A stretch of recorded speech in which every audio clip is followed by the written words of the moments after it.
ఏమంటే ప్రపంచంలో యేసుక్రీస్తు వారి గొప్పతనం కోసం ఒక వ్యక్తి మాట్లాడుతూ మంచి మాట అంటాడు. ఏమంటే ప్రపంచంలో ఉన్నటువంటి మిగిలిన వ్యక్తులకు, గొప్ప వాళ్ళు అనబడిన వ్యక్తులకు యేసుక్రీస్తు వారికి ఉన్న ప్రత్యేకమైన తేడా ఏంటంటే, మిగతా వారందరూ గొప్ప గొప్ప మాటలు చెప్పారు కానీ ఏది చేయలేదు. కానీ యేసు ఏవైతే చెప్పాడో ఆయన చేసి చూపించాడు.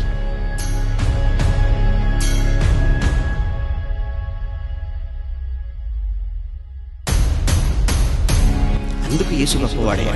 చెప్పడం కాదు, ఏది చెప్పాడో అది చేసి చూపించినప్పుడు కదా గొప్పవాడు అవుతాడు. గొప్పగా ప్రసంగాలు అందరూ చేస్తారు, పిల్లవాళ్ళతో కూడా దీన్ని ఏమని చెప్పించవచ్చు కాదు.